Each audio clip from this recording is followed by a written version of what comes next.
Okay. So, good morning everyone. Today is first lecture of electrostatics. आज हम लोग class 12 के सिलेबस को किक स्टार्ट करेंगे और पहला चैप्टर 12th में हमारे पास आता है इलेक्ट्रोस्टैटिक्स। इलेक्ट्रोस्टैटिक्स के बारे में अगर थोड़ा मैं ब्रीफली बताऊं तो ये सबसे बड़ा चैप्टर में से है, which requires larger number of lecture. ये क्यों बड़ा चैप्टर है? बिकॉज इस चैप्टर के पढ़ने के बाद आपका मैग्नेटिज्म चैप्टर बहुत छोटा हो जाता है, बिकॉज ये हर मैग्नेटिज्म के टॉपिक के लिए ये एटलीस्ट बेस क्रिएट कर देता है। ठीक है, जो टर्म्स इलेक्ट्रोस्टैटिक्स में यूज होते हैं वो सारे टर्म्स मैग्नेटिज्म में भी जाके यूज होते हैं, तो इसीलिए ये चैप्टर हमारा बहुत ही इंपॉर्टेंट हो जाता है। अगर इसको एग्जाम पॉइंट ऑफ व्यू से बोलो तो जेई में ऑन एवरेज 2 क्वेश्चन के आसपास आप इसे एक्सपेक्ट कर सकते हैं। ठीक है, 2 क्वेश्चन इसमें आने के पूरे चांसेस होते हैं। इस यूनिट में हमारे पास 2 चैप्टर्स होते हैं, एक तो इलेक्ट्रिक फील्ड होता वाला टॉपिक है और दूसरा है कैपेसिटर्स। कैपेसिटर एक दूसरा टॉपिक आ जाता है, बिल्कुल रजिस्टर की तरह होता है। ये दोनों टॉपिक कम से कम 2 क्वेश्चन जेईई में और कम से कम 3 से 4 क्वेश्चन नीट में कंस्टिट्यूट करते ही है बाय फेलिंग, विदाउट फेलिंग। ये हमारा मिनिमम नंबर है जो एटलीस्ट हमारे एग्जाम में जरूर आएगा। आज का अपना डेट है 27th of April. 27th of April.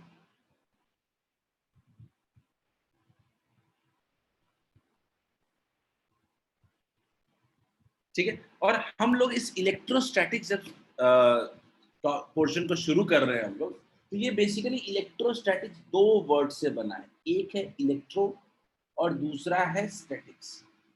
Electro का मतलब क्या होता है? इलेक्ट्रो का मतलब होता है इलेक्ट्रिक चार्ज।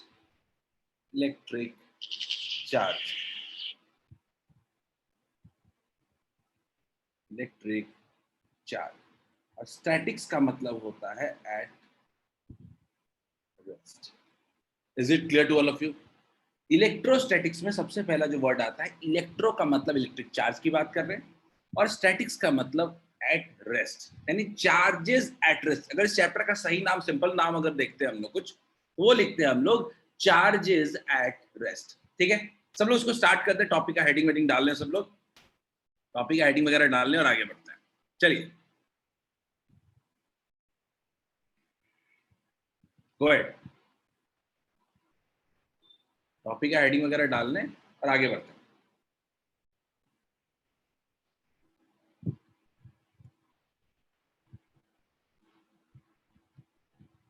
मैं वेटिंग रूम इनेबल कर दे रहा हूँ।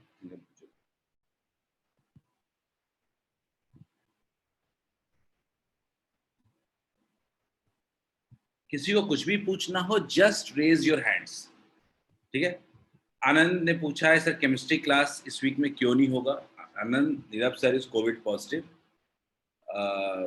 ही नीड टू टेक केयर इस वीक।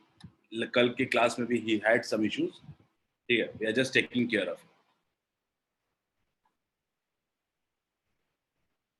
ठीक है, so that's why this week हमने एज अ प्रिकॉशनरी मेजर उनकी सारी क्लासेस ऑफ की।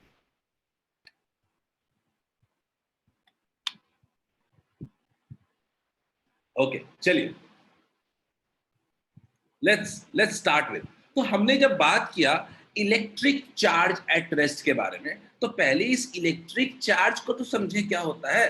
तो let's start with electric charge. First topic हमारा जो चैप्टर का बनता है वो है इलेक्ट्रिक चार्ज, और यहीं से अपने को टॉपिक में इंटरेस्ट डेवलप करना है। इलेक्ट्रिक चार्ज, ये इलेक्ट्रिक चार्ज क्या होता है? कोई बताएगा क्या? चैट में बताओ अपना अंदाजा। फर्स्ट वर्ड इलेक्ट्रिक चार्ज को लेकर दिमाग में क्या आता है एवरीवन? या सिद्धांत, यू कैन कम सेंटर पे सिद्धांत आप आ सकते हो, बट अकेले आना, किसी और को लेके मत आना, मतलब डोंट कम इन ग्रुप्स।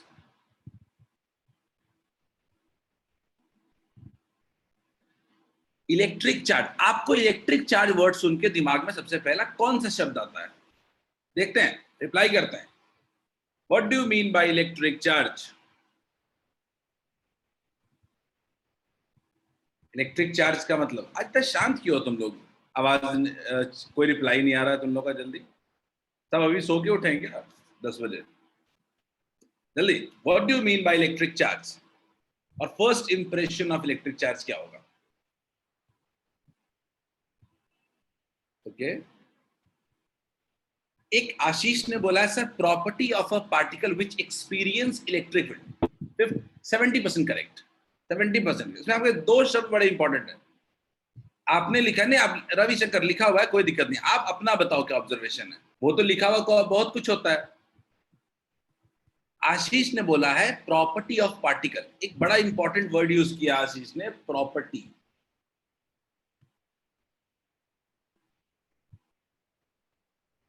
ठीक है। वैष्णवी ने कहा sir it experience a force when in electromagnetic field. बिल्कुल सही है, बिल्कुल सही है। मैं अगर सिंपल वर्ड्स में समझाने की कोशिश करूं कि चार्ज क्या होता है, तो हमारे बॉडी में कई सारी प्रॉपर्टीज होती हैं, समझते हैं। जैसे मास होता है, वेट होता है, हाइट होता है, विड्थ होता है, हमारा हमारा कह सकते हैं कि बॉडी मास इंडेक्स होता है। उसी तरीके से हमारे पास एक और प्रॉपर्टी होती है, चार्ज। हर बॉडी के पास एक बॉड प्रॉपर्टी एडिशनल होती है, चार्ज। यानी आनंद ने कहा कि sir physical property of matter, rightly so, बिल्कुल सही है। फिजिकल प्रॉपर्टी ऑफ मैटर, ये किसी भी बॉडी का ये प्रॉपर्टी है। क्लियर है? किसी भी बॉडी का प्रॉपर्टी है। अब ये प्रॉपर्टी है, तो ये प्रॉपर्टी का आइडेंटिफिकेशन कैसे होगा? अब जैसे हाइट है तो उसकी वजह से लंबाई देखते हैं हम लोग, वेट है उसकी वजह से कितना ग्राउंड पे अट्रैक्टेड है। तो ये चार्ज से क्या पता चलता है आपको? चार्ज वो प्रॉपर्टी है जिसके वजह से अगर कोई बॉडी इलेक्ट्रिक और मैग्नेटिक फील्ड में एंटर करेगा तो उस पे फोर्स लगेगा। अगर कोई बॉडी इलेक्ट्रिक और मैग्नेटिक फील्ड में एंटर करेगा और उस पे अगर फोर्स लग रहा है तो हम कहते हैं कि अच्छा उसके पास चार्ज है। यानी अगर चार्ज का डेफिनेशन समझना चाहते हो तो charge of a material body और particle is the property due to which it produces और एक्सपीरियंसेस, प्रोड्यूस भी कर सकता है और एक्सपीरियंस भी कर सकता है electrical and magnetic effects. Clear है क्या? यही आप लोग भी कहना चाहते थे कि सर एक्सपीरियंस करता है इलेक्ट्रोमैग्नेटिक फील्ड में। किसी ने बोला सर प्रॉपर्टी, आशीष ने बोला कि प्रॉपर्टी है। यही है इलेक्ट्रिक चार्ज का प्रॉपर डेफिनेशन। सब लोग अपनी कॉपी में लिखेंगे, फिर हम आगे बढ़ेंगे। Everyone note it in copy. कुछ भी स्लाइड के भरोसे मत रहना, मर्जी होगी नहीं भी दूंगा स्लाइड, आप लिखते चले। स्लाइड में से कुछ चाहिए होगा तो एंड में क्वेश्चन लिखने के लिए यूज कर लेना। हम लोग क्लास का टाइम फिर से दोबारा वेस्ट नहीं करेंगे नोट्स लिखने के लिए।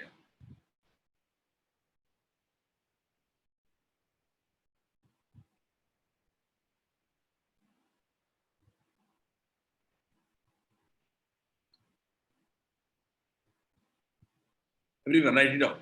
सब लोग लिख रहे हैं, उसके बाद हम लोग आगे बढ़ते हैं। मैं इसको फिर से एग्जांपल्स के थ्रू समझाने की कोशिश करूंगा।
Okay, very good.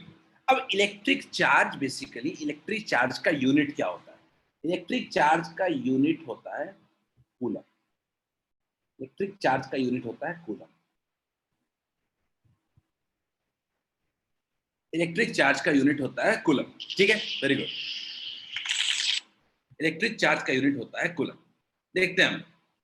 अब मैं सिंपल सी बात समझाता हूं आपको कि एक इलेक्ट्रिक चार्ज को कैसे विजुअलाइज कर सकते हैं। तो विजुअलाइज अगर करना हो तो मान लेते हैं कि मैं अपनी बॉडी ले लेता हूं एज एग्जांपल। ठीक है, अब आप बोलोगे सर अगर चार्ज हर बॉडी की प्रॉपर्टी है तो क्या मेरे आपके पास चार्ज है? तो लेट्स सी, देखते हैं। तो मैं मान लेता हूं कि हमारी बॉडी है। हमारी बॉडी किस चीज से बनी है? हमारी बॉडी बनी है एटम से। एटम से सब लोग को याद है एटम्स क्या होता था। एटम्स अगर याद होगा तो एटम्स के सेंटर पे क्या होता था? न्यूक्लियस। और उसके अराउंड कौन रिवॉल्व करता था? इलेक्ट्रॉन्स, याद होगा अगर तो। हम जानते हैं कि एक एटम में number of proton is equal to number of electron. Chemistry में पढ़े होगे, number of proton is equal to number of electron. Clear है? नंबर ऑफ इलेक्ट्रॉन होता है।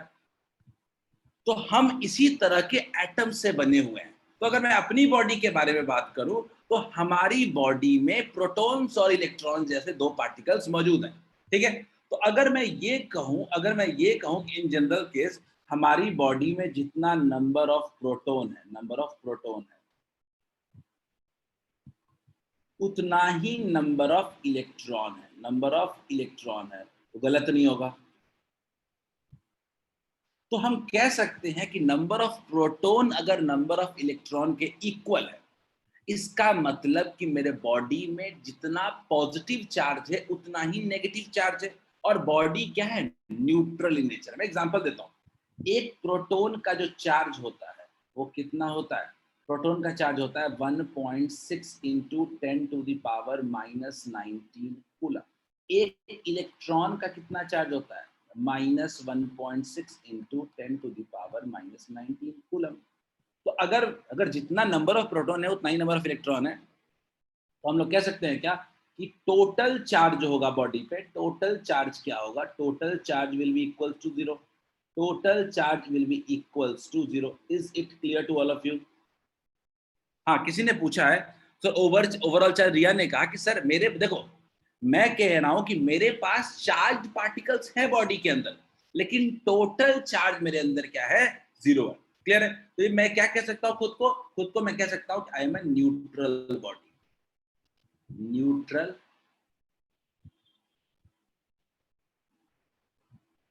क्लियर है? Is this clear to all of you? ये neutral body क्या होता है, सबको समझ में आया क्या?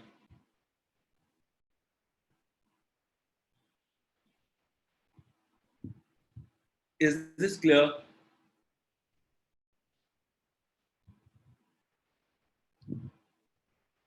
कल्याणी हम लोग पर मीनू, मीनू क्या रिपीट करना है? मीनू डाउट पूछिए। क्या क्लियर नहीं हुआ? Clear ask your doubt. ठीक है? मीनू ने हैंड रेस किया। मीनू मैं आपको अनम्यूट कर रहा हूँ। चलिए मीनू पूछिए। सर टोटल चार्ज एक और बार बता दीजिए। मैंने बोला मीनू कि जितना नंबर ऑफ प्रोटॉन है उतना ही नंबर ऑफ इलेक्ट्रॉन। ठीक? अच्छा, जितना प्रोटॉन के पास पॉजिटिव चार्ज है उतना ही नेगेटिव चार्ज इलेक्ट्रॉन के पास है। तो अगर टोटल चार्ज अगर आप देखोगे तो क्या जीरो नहीं हो जाएगा? अगर 10 प्रोटॉन और 10 इलेक्ट्रॉन है तो जितना पॉजिटिव चार्ज है उतना ही नेगेटिव चार्ज है, तो टोटल चार्ज मिलकर जीरो हो जाएगा क्या? तो एक न्यूट्रल बॉडी में टोटल चार्ज क्या होता है? जीरो। तो हम ये कह सकते हैं कि इलेक्ट्रिक चार्ज जो होता है उसका ओरिजिन जो या उसका जो स्टार्ट होता है वो इलेक्ट्रॉन एंड प्रोटॉन से होता है। इलेक्ट्रॉन एंड प्रोटॉन से होता है। Where electron is our negative charge and proton is our positive charge. Neutron तो चलो न्यूट्रल होता है। क्लियर है? इलेक्ट्रॉन और प्रोटॉन का नंबर इक्वल हो गया तो बॉडी क्या हो गया? न्यूट्रल हो गया। Is it clear to all of you? क्या सबको ये चार्ज एक नॉन न्यूट्रल बॉडी कैसा होता है, किस तरह का स्ट्रक्चर होता है, क्या क्लियर है क्या? सब लोग इसको लिख लें जल्दी से, जल्दी से।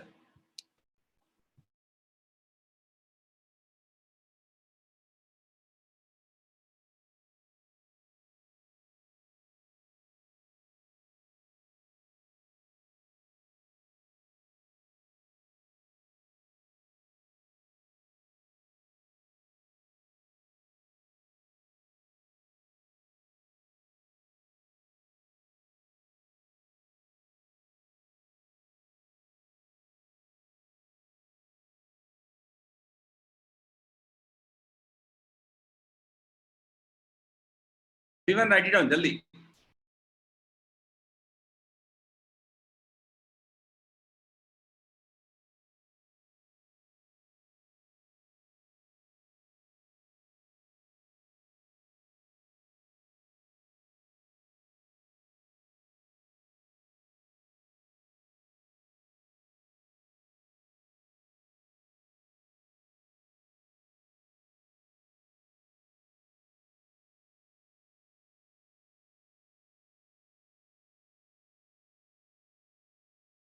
या चलिए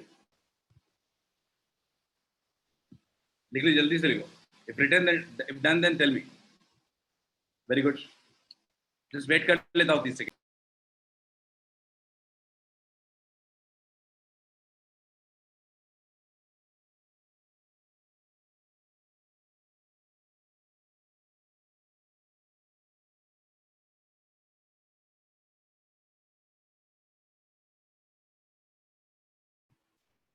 राघवेंद्र, हम लोग चार्ज की प्रॉपर्टीज के बारे में तुरंत आएंगे अभी, जहां पे हम एक एक प्रॉपर्टी को डिटेल में बात करेंगे।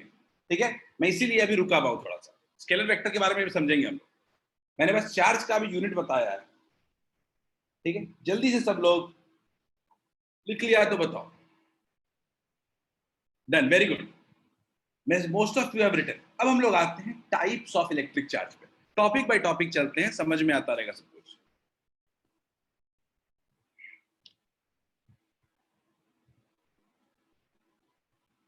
कोई दिक्कत हो यहां तक तो पूछो।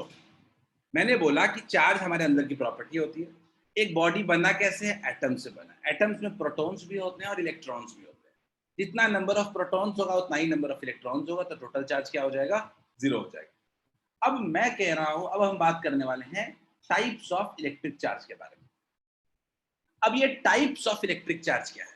ठीक है, तो दो तरह के चार्ज होते हैं। मुझे लगता है आप आंख बंद करके ही बता सकते हो सर। एक होता है पॉजिटिव, दूसरा होता है नेगेटिव। न्यूट्रल तो चलो एक हमने पढ़ ही लिया। तो ये पॉजिटिव चार्ज क्या होता है समझने की कोशिश करते हैं।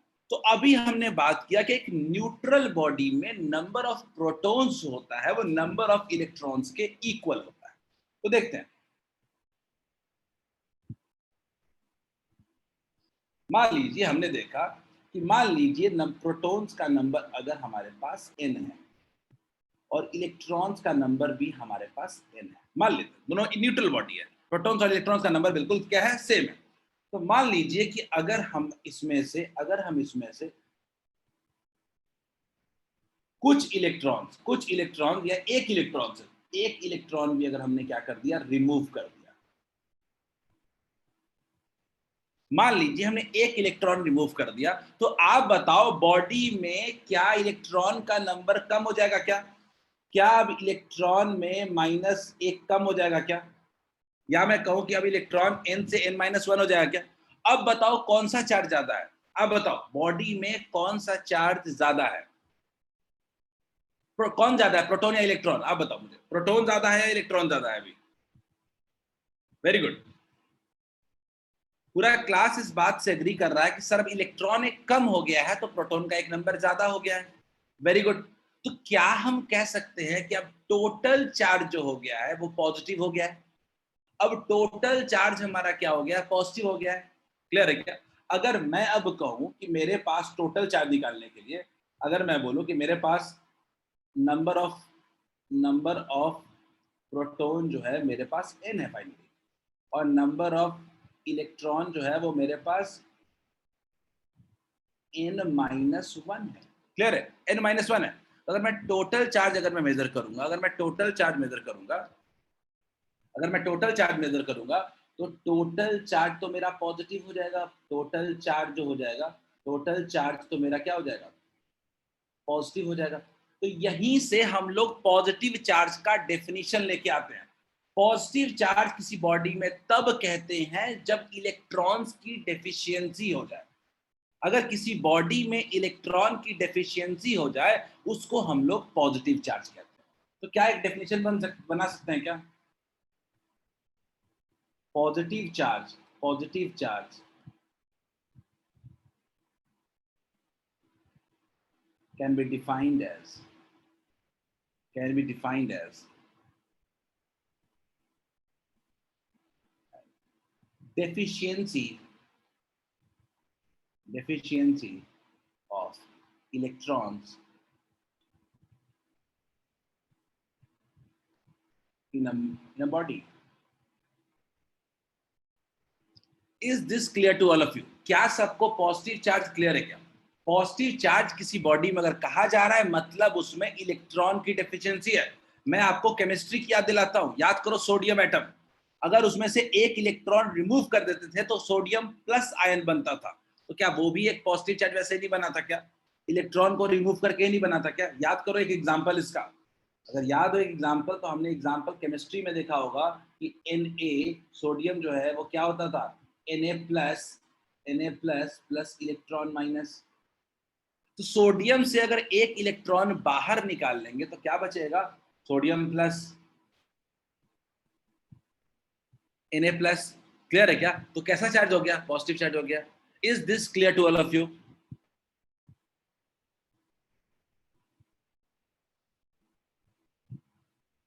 क्या सबको पॉजिटिव चार्ज का डेफिनेशन क्लियर है? सब लोग लिख लेंगे इस डेफिनेशन को पहले और इस एग्जांपल को पहले। सब लोग इस डेफिनेशन को लिख लेंगे।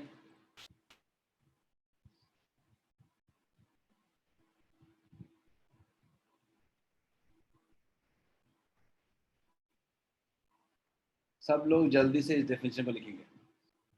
अगर किसी बॉडी में पॉजिटिव चार्ज है, इसका मतलब डेफिशिएंसी ऑफ इलेक्ट्रॉन, इलेक्ट्रॉन का नंबर कम हो गया है।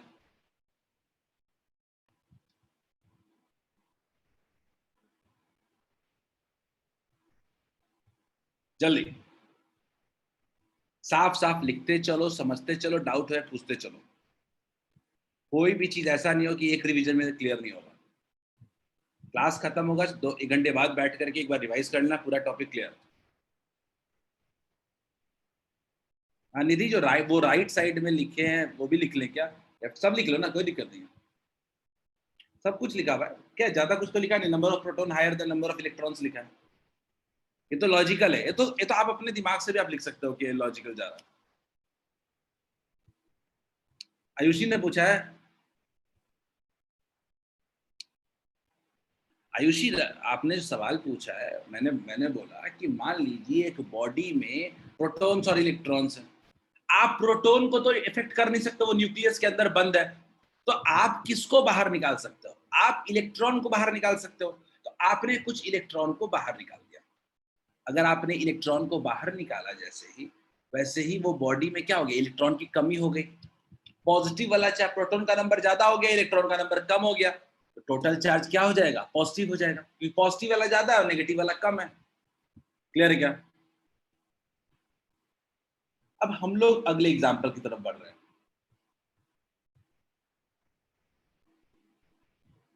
अब हम लोग बात करने वाले हैं नेगेटिव चार्ज।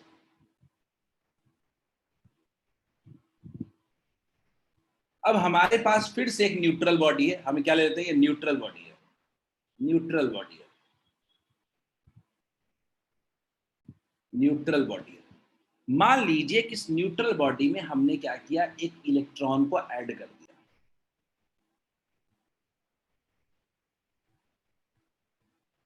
एक इलेक्ट्रॉन को हमने ऐड कर दिया। तो अब इलेक्ट्रॉन को जब हमने ऐड कर दिया, तो अब फाइनल हालत क्या है? फाइनल हालत क्या हो गया इसकी? प्रोटॉन का नंबर तो n ही है, लेकिन इलेक्ट्रॉन का नंबर n+1 है। यानी अब कौन सा चार्ज ज्यादा है? अब हमारे पास कौन सा चार्ज ज्यादा है? अब हमारे पास इलेक्ट्रॉन ज्यादा है। अगर इलेक्ट्रॉन ज्यादा है तो क्या ये बॉडी नेगेटिव चार्ज नहीं हो जाएगा क्या? क्या ये बॉडी नेगेटिव चार्ज नहीं हो जाएगा क्या? यानी हम क्या कह सकते हैं क्या कि नेगेटिव चार्ज का मतलब एक्सेस ऑफ इलेक्ट्रॉन है। यानी कह सकते हैं क्या कि a body having excess of electron, having excess of electron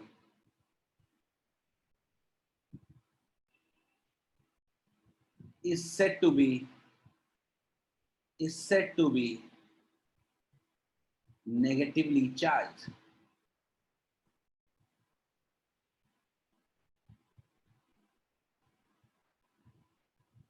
Said to be negatively charged. Is it clear? क्या सबको नेगेटिव चार्ज का डेफिनेशन क्लियर है क्या? याद करो, क्लोरीन में याद है, ऑक्टेट पूरा करने के लिए इलेक्ट्रॉन ऐड कर देते थे, तो क्या बन जाता था? Cl-। थोड़ा केमिस्ट्री का भी याद करो।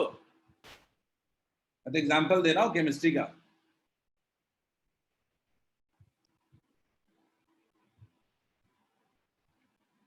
केमिस्ट्री क्लास नहीं हो रही है, इसलिए थोड़ा केमिस्ट्री की भरपाई कर देते हैं। चलिए, हो गया।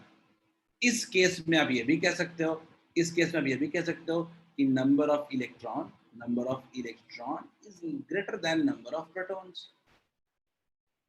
वैलिड बात है। कोई तकलीफ है तो पूछो, वरना जल्दी से एंड करो सब लोग। लिखो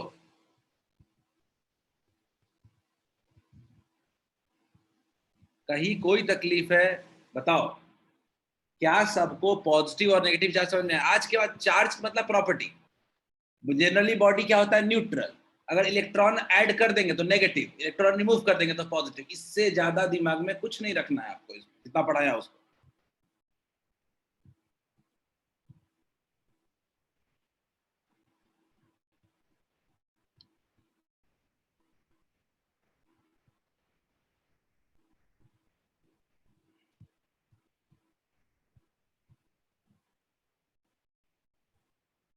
Is it clear to all of you?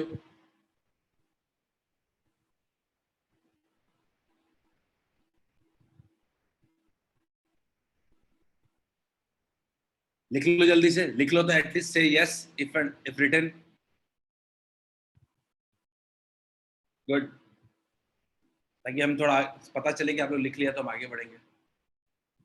Very good अंजन। देखो स्टार्ट है 12th का, कहीं दिक्कत तो पूछते रहो।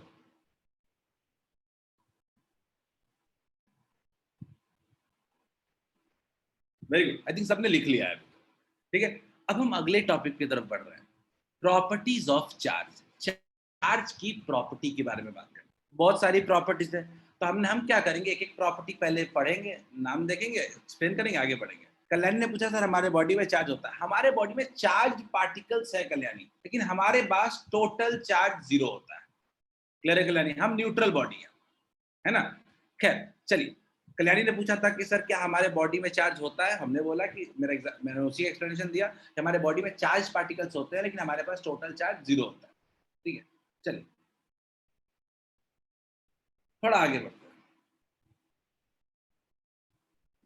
कल्याणी ने बोला सर हमारे बॉडी एटम नहीं ना, हमारी बॉडी एटम से बनी है। केमिस्ट्री का पर्सपेक्टिव बायोलॉजिकल लेवल पे सेल, बायोलॉजी में होता है सेल होता है, लेकिन हमारी बॉडी का बेसिक यूनिट भी एटम ही है। ठीक है, हमारे बॉडी भी एक तरीके से एलिमेंट्स से ही बने हैं डिफरेंट, और उनका स्ट्रक्चर, हम बेसिक स्ट्रक्चर क्या है? एटम ही है। ठीक है, खैर चलिए हम प्रॉपर्टीज ऑफ चार्ज की तरफ बढ़ते हैं। प्रॉपर्टीज ऑफ चार्ज में पहला जो प्रॉपर्टी ऑफ चार्ज है वो है charge is a scalar quantity.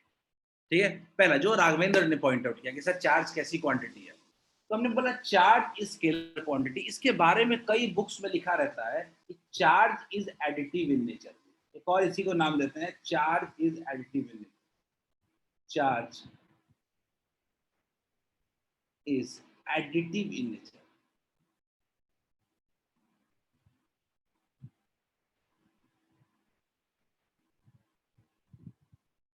दोनों इसके बारे में लिखा जा सकता है।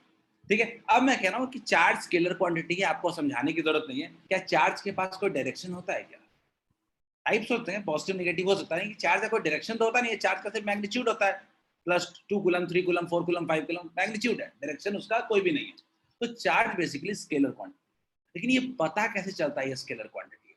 वो ऐसे पता चलता है कि मान लीजिए कि हमने कोई बॉडी लिया, और इस बॉडी में हमारे पास बहुत सारे चार्ज पार्टिकल हैं, बहुत सारे चार्ज पार्टिकल है। मान लीजिए हमारे पास, मान लेते हैं हमारे पास +2 कूलम है, -3 कूलम है, +7 कूलम है, -6 कूलम है। कई सारे हमारे पास चार्ज पार्टिकल्स हैं। क्लियर है? अगर मुझे कोई बोले कि इस बॉडी का टोटल चार्ज बताओ, क्यू टोटल बताइए, तो हम टोटल क्या कहते हैं? Total equals to +2 +7 -3 -6 equals to 0 coulomb. यानी हम किसी बॉडी का टोटल चार्ज जो निकालते हैं वो सिंपल उसके एल्जेब्रिक एडिशन से निकालते हैं। और कोई चीज एल्जेब्रिकली ऐड हो रहा है मतलब वो स्केलर क्वांटिटी है, या उल्टा देखो, अगर वो स्केलर क्वांटिटी है तो सीधा सीधा एल्जेब्रिकली ऐड हो जाएगा। यानी किसी बॉडी में अगर क्यू टोटल निकालना है तो याद रखना है is nothing but simply sum of all the individual charges. Q total equals to Q1 plus Q2 plus Q3 plus so on. अगर किसी बॉडी में आपको टोटल चार्ज निकालना है, a simple sum of all the charges होता है और कुछ नहीं। क्लियर है क्या? तो charge is a scalar quantity या charge is additive in nature, मतलब सिंपल सिंपल ऐड हो जाता है charge. Is it clear to all of you? क्या ये बेसिक बात समझ में आई क्या कि चार्ज कैसी क्वांटिटी है? राघवेंद्र क्लियर है?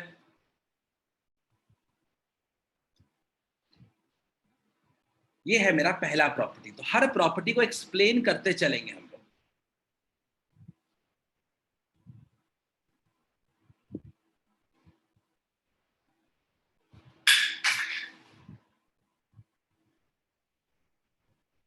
सब लोग लिख लो इसको जल्दी से।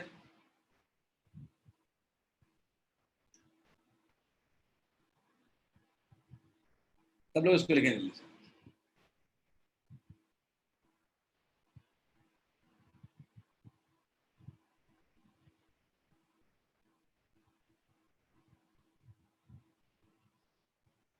मुझे आयुषी आप बताइए, क्या चार्ज के पास कोई डायरेक्शन होता है क्या? वेक्टर किसको कहते हैं जिसके पास कोई डायरेक्शन हो? आप मुझे बताओ, क्या चार्ज के पास कोई डायरेक्शन होता है क्या?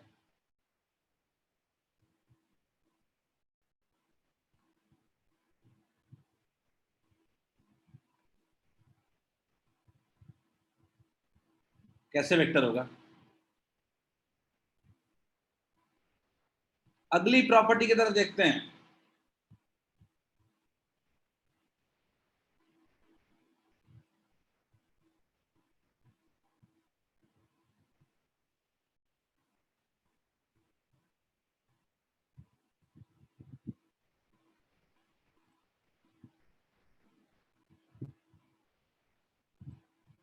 ये लाइन तो मुझे लगता है कि शोले की लाइन की तरह है, सबको याद है क्या?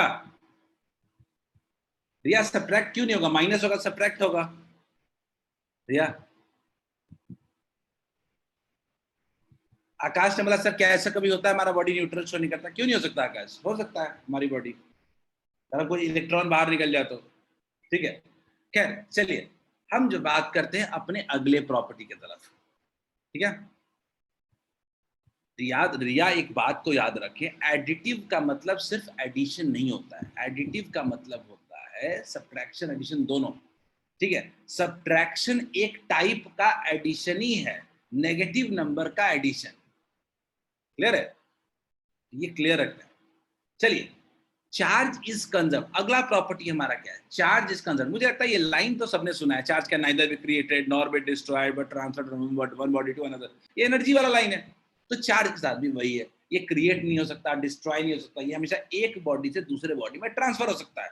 देखते हैं कैसे। आप बोलोगे सर कैसे हो गया ये चीज? तो मान लीजिए कि हमारे पास दो बॉडीज हैं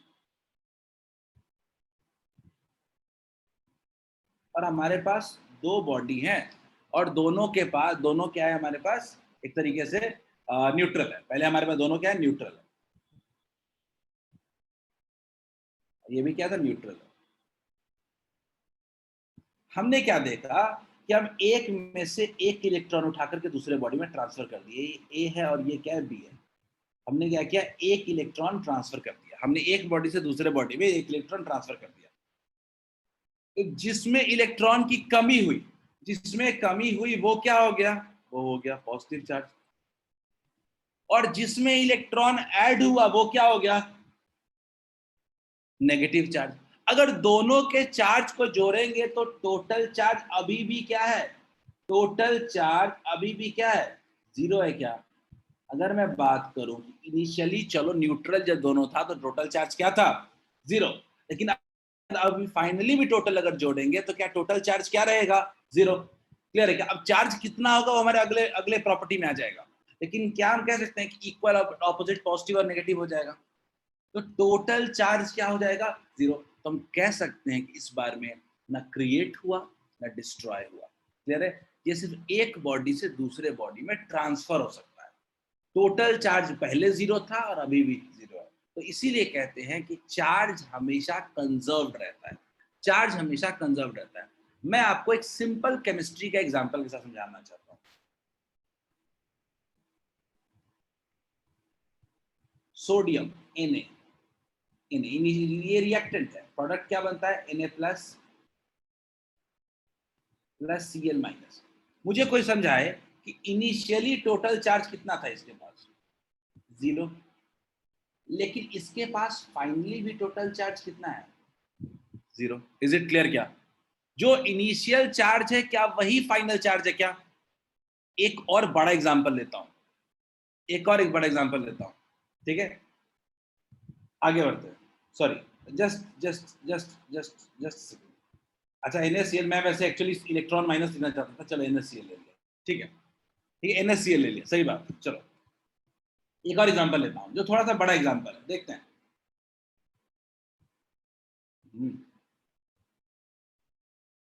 एक और एग्जांपल केमिस्ट्री में आपको इस साल पढ़ना होगा, ये रिएक्शन थोड़ा बड़ा रिएक्शन है, Cr2O7 2 माइनस रिएक्शन, रेडॉक्स में पढ़ा होगा, plus Cr2 14H plus 6 electron minus 2Cr+3 plus 7H2O। Clear है? एक केमिस्ट्री में ना एक रिएक्शन होता है, Cr2O7 2 minus plus 14H plus 6 electron minus equal to 2Cr+3 plus 7H2O। Clear है? ये हमारे पास एक रिएक्शन है। अब मैं बोलूंगा कि बताओ मुझे ये LHS में कितना टोटल चार्ज है, तो क्या बोलेंगे? -2 है, प्लस 14 है, -6 है, तो मिला के कितना हो जा रहा है टोटल? 6 प्लस 6। अगर मैं इधर देखूं, प्रोडक्ट में देखूं, तो प्रोडक्ट में भी कितना आ रहा है? +6। तो क्या मैं कह नहीं सकता कि चार्ज कंजर्व्ड है? जितना रिएक्टेंट में है उतना ही प्रोडक्ट में है। वैसे भी कौन से पॉइंट के बारे में बता रहे हो, जितना पॉजिटिव उतना नेगेटिव है? किस एग्जांपल के लिए? बाकी लोग कहीं दिक्कत है तो पूछिए। मैंने बोला कि रिएक्शन वगैरह कहीं भी चार्ज हमेशा क्या रहना चाहिए? कंजर्व। हाँ, NaCl वाले में तो कह सकते हैं जितना लेफ्ट साइड में चार्ज है उतना ही राइट साइड में चार्ज है, तो टोटल चार्ज हमारा कितना हो गया? 0, रिएक्टेंट में भी और प्रोडक्ट में भी। तो कह सकते हैं ना कि चार्ज हमारा कंजर्व्ड है। बोलिए, क्लियर है क्या? ये अगेन एग्जांपल है, लेकिन दो ऐसे एग्जांपल जो एग्जाम में लिख पाओगे उसको अलग से बताऊंगा, ठीक है? इतना सब लोग लिख लेते हैं, फिर दो और एग्जांपल दूंगा इसी में भी। एग्जाम्पल से हम इतना ही समझना चाहते हैं कि चार्ज कंजर्व्ड रहता है और कोई एक्स्ट्रा दिमाग में नहीं लगाना है इसमें।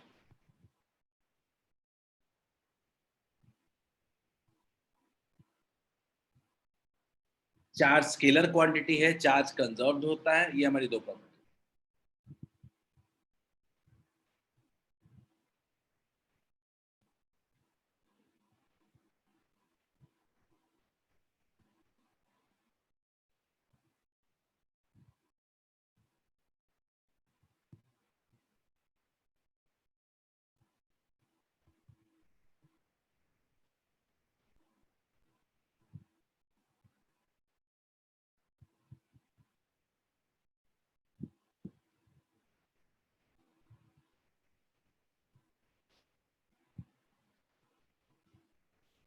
डन, लिख लिया?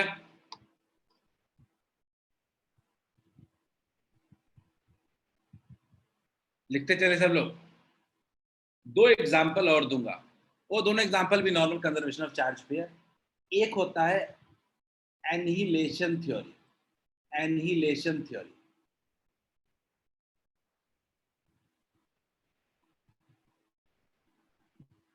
एनिलेशन थ्योरी, ठीक है? ये एनिलेशन थ्योरी कुछ खास नहीं है, आपके को इतना एनिलेशन थ्योरी के बारे में डिटेल में नहीं पढ़ना होता है, लेकिन एनिलेशन थ्योरी समझ लेते हैं। तो एनिलेशन थ्योरी की अगर बात करते हैं तो एनिलेशन थ्योरी क्या होता है? ये कहता है कि मान लीजिए कहीं हम लोग गामा पार्टिकल इंसिडेंट करते हैं, गामा रेज चार्जलेस होता है, कोई चार्ज नहीं होता इसके पास। ये एक इलेक्ट्रॉन प्लस एक पॉजिट्रॉन जनरेट करता है। इलेक्ट्रॉन और पॉजिट्रॉन, इसके बारे में हम न्यूक्लियर चैप्टर में पढ़ेंगे। तो गामा रेज से क्या क्रिएट हुआ? इलेक्ट्रॉन और पॉजिट्रॉन। लेकिन आपके लिए जो जानने की बात है क्या, वो है कंजर्वेशन ऑफ चार्ज। इनिशियली यहाँ पे चार्ज कितना है? 0 है, और यहाँ पे भी फाइनली चार्ज कितना है? 0 है। तो चार्ज क्या रहेगा? कंजर्व्ड रहेगा। क्लियर है क्या आयुषी? रिएक्शन देखो ना एक बार, रिएक्शन में समझ में नहीं आ रहा है कि रिएक्टेंट में टोटल चार्ज कितना है? 0 है। प्रोडक्ट में टोटल चार्ज मिला के कितना हो रहा है? प्लस और माइनस मिलके कितना हो रहा है? 0। तो चार्ज कंजर्व्ड है ना।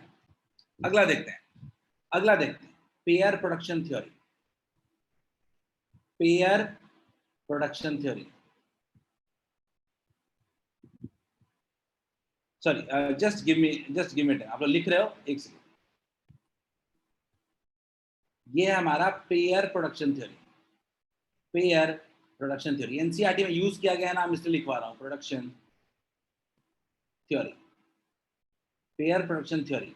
अगला मैं लिखने वाला हूँ एनिलेशन थ्योरी। अगला मैं लिखने वाला हूँ, दोनों एक दूसरे का ऑपोजिट होता है, बस इसीलिए कंफ्यूजन रहता है। Annihilation theory, annihilation theory, annihilation theory. Annihilation theory क्या कहता है कि जब एक इलेक्ट्रॉन माइनस और एक इलेक्ट्रॉन प्लस अगर मिलता है तो फाइनली वो किसमें कन्वर्ट हो जाता है, गामा रेज, पॉजिट्रॉन। ठीक है, तो अब इसमें भी क्या हो गया, इसमें भी अगर टोटल चार्ज कम देखोगे तो क्या हो जाएगा, जीरो। यहाँ भी क्या हो गया, जीरो। तो ये भी कंजर्वेशन ऑफ चार्ज हो गया। ये दो एग्जांपल जनरली आपके एनसीईआरटी में कहीं मेंशन किया गया है, इसीलिए हम इन दोनों एग्जांपल को भी देख लेते हैं। ऐसे NaCl Cr2O7 के एग्जांपल्स तो हैं ही, लेकिन एग्जाम में कभी आ जाए तो कभी दिक्कत नहीं है। पेयर प्रोडक्शन थ्योरी से गामा रेज से इलेक्ट्रॉन और पॉजिट्रॉन क्रिएट करते हैं, और जब इलेक्ट्रॉन पॉजिट्रॉन मिलते हैं उसको एनिलेशन थ्योरी कहते हैं। ठीक है, कोई ज्यादा दिमाग नहीं लगाना इसके पीछे। एनसीईआरटी के एक एक वर्ड अगर यूज कर दिया जाए तो उसके बारे में समझ लेना जरूरी है हमारे लिए। ई प्लस जो है वैष्णवी, उसको पॉजिट्रॉन कहते हैं। ये इलेक्ट्रॉन का एक एंटी पार्टिकल होता है। एंटी पार्टिकल का मतलब डिस्ट्रॉयर। ठीक है, इसके बारे में हम लोग को न्यूक्लियस में भी बहुत ज्यादा नहीं पढ़ना, 12th में पढ़ेंगे हम लोग थोड़ा बहुत, पर हल्का फुल्का एक आध लाइन पढ़ेंगे। Is it clear? कोई दिक्कत है तो पूछो। दो प्रॉपर्टी क्लियर हो गई ना, चार्ज हमारा स्केलर है, दूसरा चार्ज हमारा। आनंद सब सारे एग्जांपल्स को लिखें, सारे एग्जांपल्स हैं। पेयर प्रोडक्शन थ्योरी भी एग्जांपल ही है, एनिलेशन थ्योरी सब एग्जांपल है, आपका सब एग्जांपल है।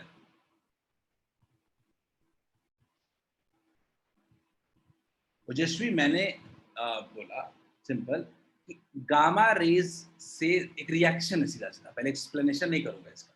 एक रिएक्शन है, गामा रेज है एक तरफ, दूसरी तरफ क्या है, इलेक्ट्रॉन और पॉजिट्रॉन है। गामा रेज है, उसके पास कोई चार्ज तो होता नहीं है। इलेक्ट्रॉन और पॉजिट्रॉन है तो नेगेटिव और पॉजिटिव है। ठीक है, कल्याणी नहीं जानना है अभी। ठीक है, आपको सिर्फ रिएक्शन देखिए आप। तो ये दोनों मिल करके क्या हो गया, टोटल चार्ज जीरो। तो लेफ्ट हैंड साइड में जितना चार्ज है उतना ही राइट हैंड साइड में चार्ज है। तो चार्ज कंजर्व्ड है कि नहीं, उतना ही पे फोकस करें आप। जितना आपको जरूरत है यहाँ पे, आपको कंजर्वेशन ऑफ चार्ज देखना है। ठीक है, दूसरा एनिलेशन थ्योरी में देखें, इलेक्ट्रॉन और पॉजिट्रॉन है, माइनस और प्लस दोनों को मिला के क्लब करके टोटल कितना हो रहा है, जीरो। गामा भी कितना हो रहा है, जीरो। तो लेफ्ट हैंड साइड भी जीरो है, राइट हैंड साइड भी जीरो है, तो टोटल चार्ज कितना हो गया, zero. Is it clear to all of you?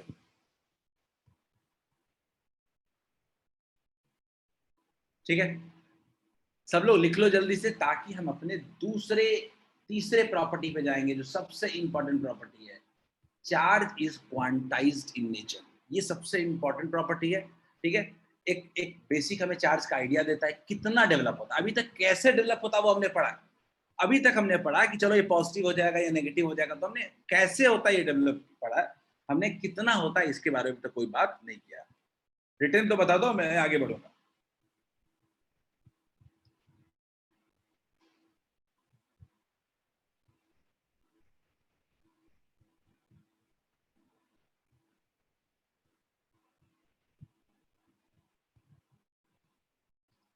चलिए देखते हैं। अब ये प्रॉपर्टी जो कहता है, क्वांटाइजेशन ऑफ चार्ज कहता है कि किसी भी बॉडी पे जो चार्ज डेवलप हो रहा है इलेक्ट्रॉन के घटने से या बढ़ने से, जो टोटल चार्ज डेवलप हो रहा है, वो चार्ज जो होता है वो कुछ इस फॉर्म में होता है। Q जो होता है charge is equal to plus minus n into e के फॉर्म में होता है। वेर हमारे पास जो n होता है, ये होता है number of electrons transferred, number of electrons transferred, और E होता है 1.6 into 10 to the power -19। Clear है? और Q होता है चार्ज, Q होता है चार्ज। अब ये अब किसी को इतना सिंपल समझ में आना बड़ा मुश्किल है कि सर ये चार्ज ऐसा क्यों डेवलप होता है। कैसे कह दिया हमने कि किसी बॉडी पे जो भी चार्ज होगा वो हमेशा इसी फॉर्म में डेवलप होगा। इसके पीछे का क्या एक्सप्लेनेशन है, तो हम लोग एक्सप्लेनेशन देखने की कोशिश करते हैं। ठीक है, हम लोग एक्सप्लेनेशन देखने की कोशिश करते हैं, देखते हैं। तो हमने देखा कि Q equals to plus minus any. अध्याय में समझा रहा हूँ, क्वांटाइज का मतलब समझा रहा हूँ। अभी क्या क्वांटाइज का मतलब होता है वो एग्जाम्पल से समझ में आएगा। तो मान लीजिए कि मैं आपको एक ऐसे कह रहा हूँ कि मान लीजिए एक न्यूट्रल बॉडी, मैं एग्जांपल समझा, एक्सप्लेनेशन दे रहा हूँ इसका। मैं आपको इसका एक्सप्लेनेशन दे रहा हूँ कि मान लीजिए मेरे पास 10 प्रोटॉन थे और मेरे पास 10 इलेक्ट्रॉन थे। सही बात, 10 प्रोटॉन 10 इलेक्ट्रॉन। ठीक है, मान लीजिए कि हमने इसमें से कुछ 3 इलेक्ट्रॉन को रिमूव कर दिया, 3 इलेक्ट्रॉन को रिमूव कर दिया।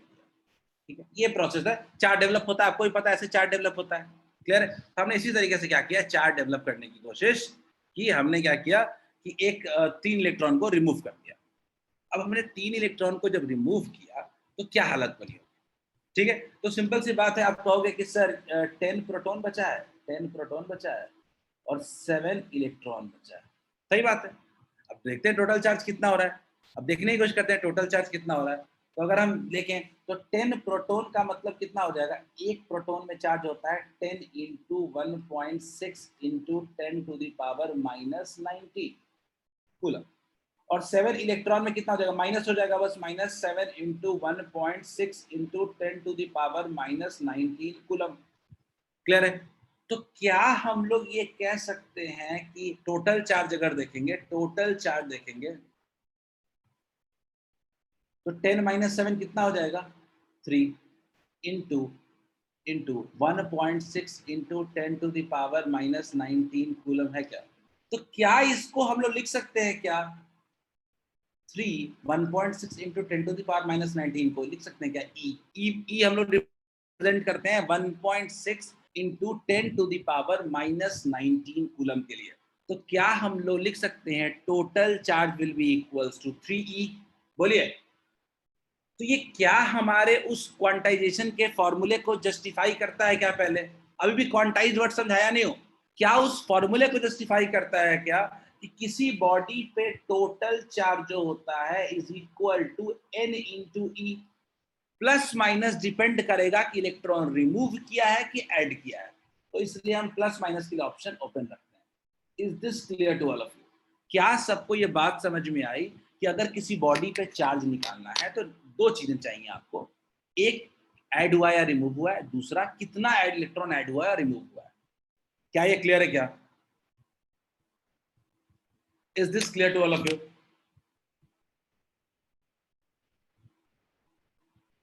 कल्याणी ने हैंड रेज किया, कल्याणी अनम्यूट करना, पूछिए।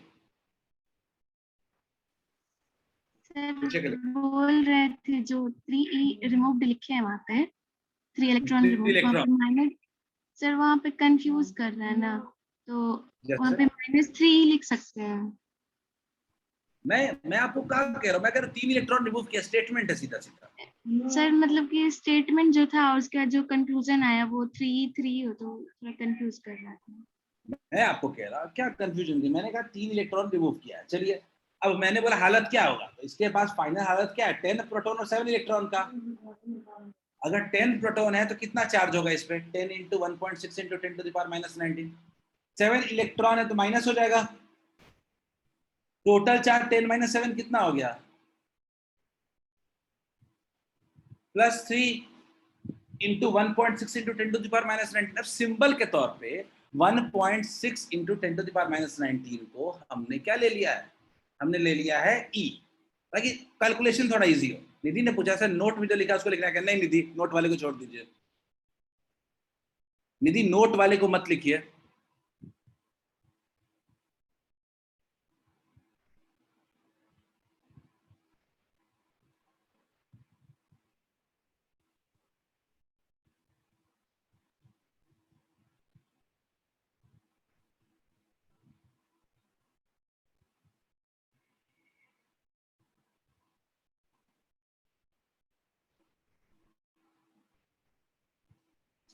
नोट वाले को मत लिखिए अभी निधि, नोट वाले को हम बाद में लिखेंगे।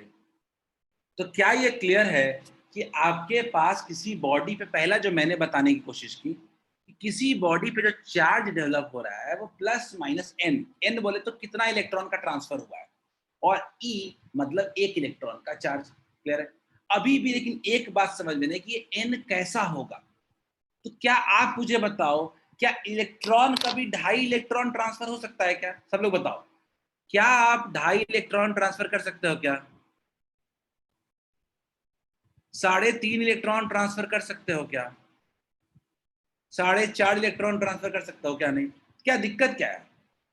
ये जो होगा ये इंटीजर होगा, यानी एक बात तो तय है कि जो n होगा ये क्या हो सकता है, 1 हो सकता है, 2 हो सकता है, 3 हो सकता है, अप टू n हो सकता है। यही सबसे बड़ी बात है, यही सबसे बड़ी बात है कि जो इलेक्ट्रॉन ट्रांसफर होगा, जो इलेक्ट्रॉन ट्रांसफर होगा वो एक इंटीजर के फॉर्म में होगा। It would be in integral form. Clear है क्या?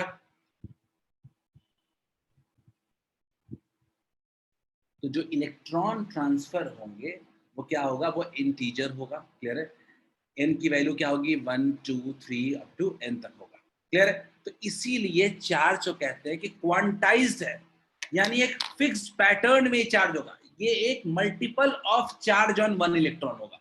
जो भी चार्ज डेवलप होगा वो multiple of charge develop on 1 electron होगा।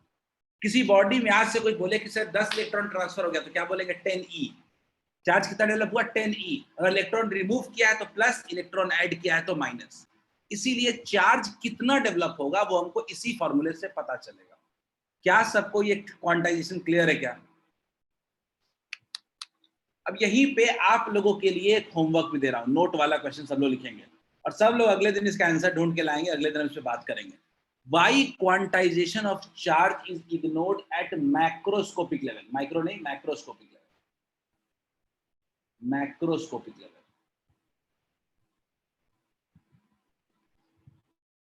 Why quantization of charge is ignored at macroscopic level?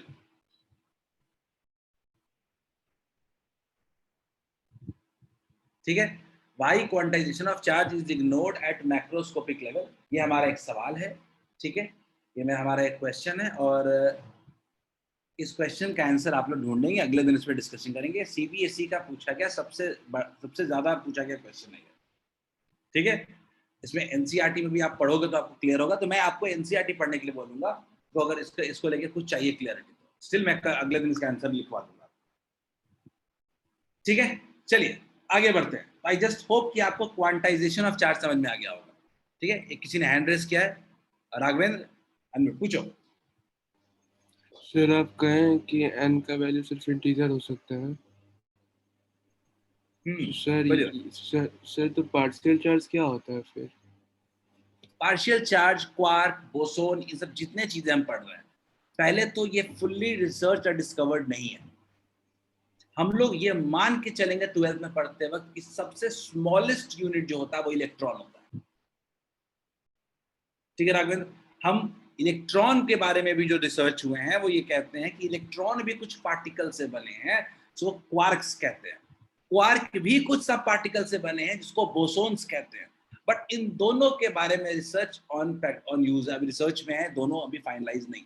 तो 12th का जो सिलेबस बनाया गया वो इलेक्ट्रॉन को स्मॉलेस्ट यूनिट मान के बनाया गया है। क्लियर है राघवेंद्र?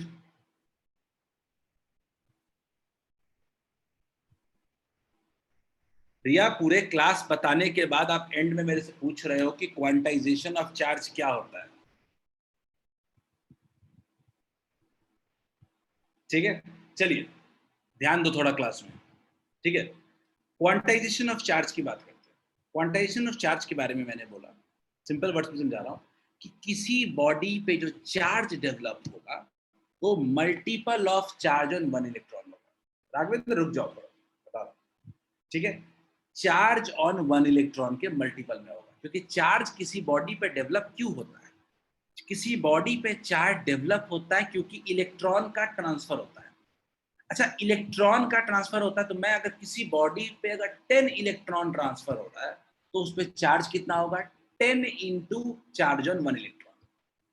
फिर किसी बॉडी में 12 इलेक्ट्रॉन ट्रांसफर होने तो उस बॉडी में चार्ज कितना डेवलप होगा, 12 इंटू चार्ज ऑन 1 इलेक्ट्रॉन। इसीलिए हम लोग Q को लिखते हैं N इंटू E। N मतलब नंबर ऑफ इलेक्ट्रॉन्स ट्रांसफर्ड और E मतलब होता है एक इलेक्ट्रॉन पर का चार्ज। क्लियर? इसकी वैल्यू कितनी है? 1.6 into 10 to the power -19। Clear है?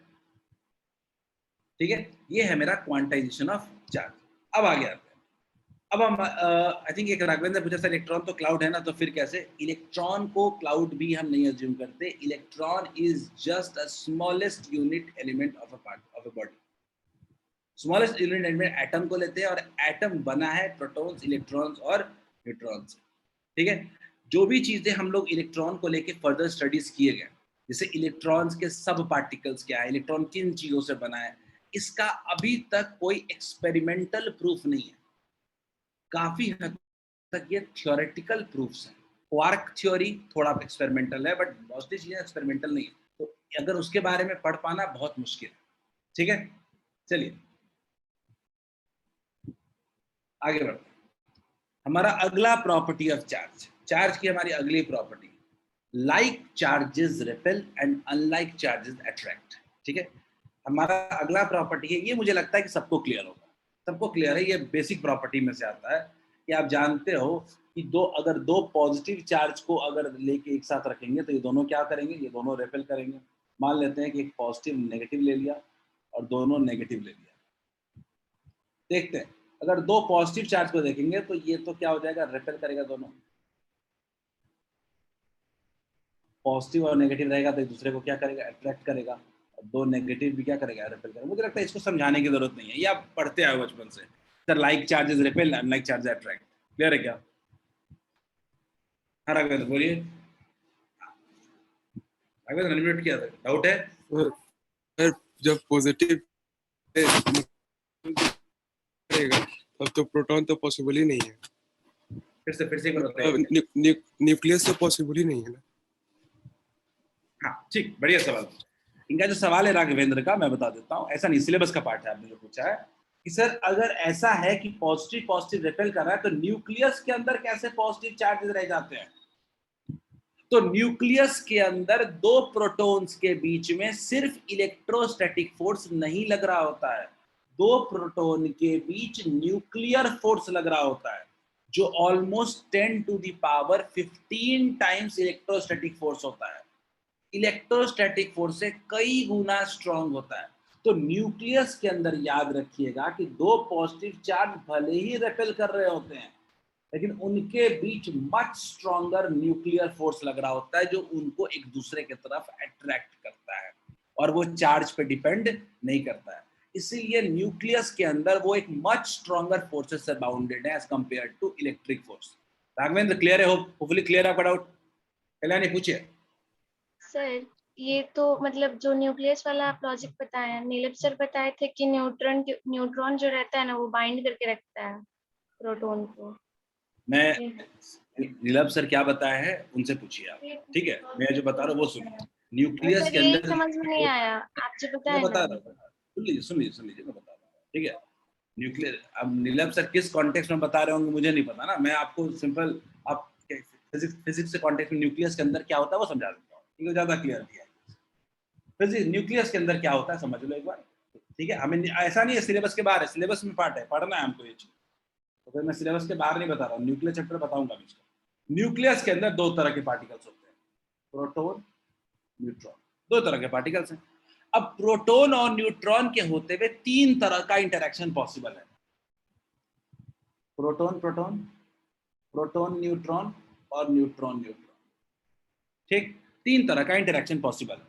याद रखिएगा, हर दो पार्टिकल के बीच में very very stronger nuclear force लग रहा होता है, सिर्फ न्यूट्रॉन नहीं।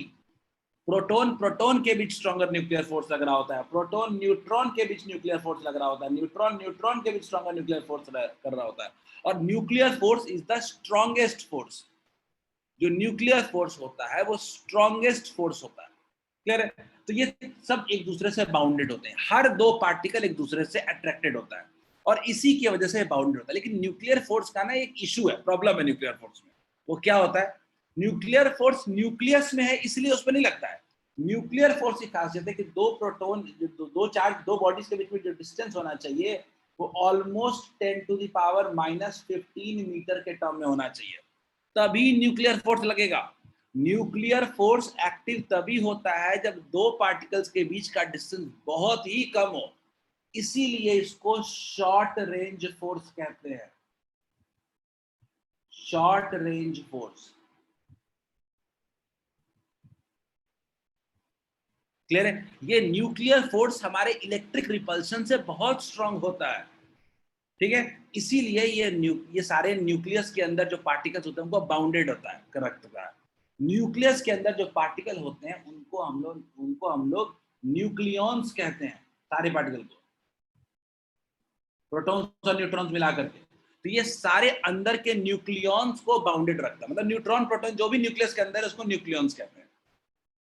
न्यूक्लियस के अंदर के पार्टिकल को ये स्ट्रॉन्ग न्यूक्लियर फोर्स से बाउंडेड रखता है। क्या आपका डाउट क्लियर है? कल्याणी, राघवेंद्र, क्लियर है क्या? बाकी लोग जिसको भी डाउट था कि सर पॉजिटिव रिपेल करता है न्यूक्लियस के अंदर तो क्या होता है?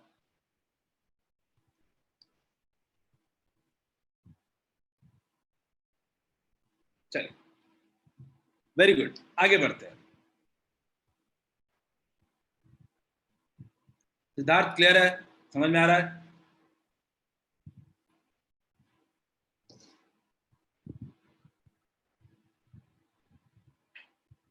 मैं हटा दे रहा हूँ क्योंकि सिलेबस में नहीं है ये चीज, आप लिख लोगे आप लोग, ठीक है।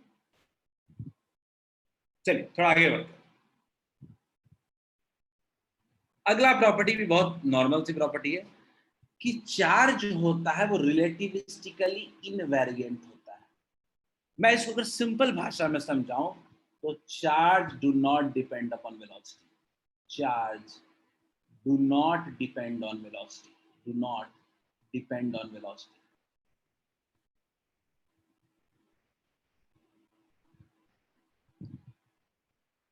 सीधा सीधा मतलब है, चार्ज वेलोसिटी पे डिपेंड नहीं करता है। Is it clear to all of you? ठीक है, चार्ज जो होता है रिलेटिविस्टिकली इनवेरिएंट होता है, यानी चार्ज से डिपेंड नहीं करता है। Is it clear? क्या सिंपल वर्ड्स में कह रहा हूं?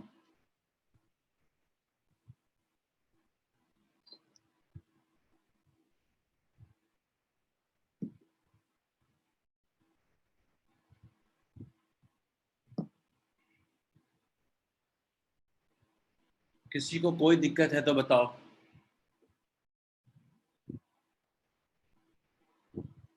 राघवेंद्र ने हैंड रेज किया है, चलिए राघवेंद्र बताइए, पूछिए।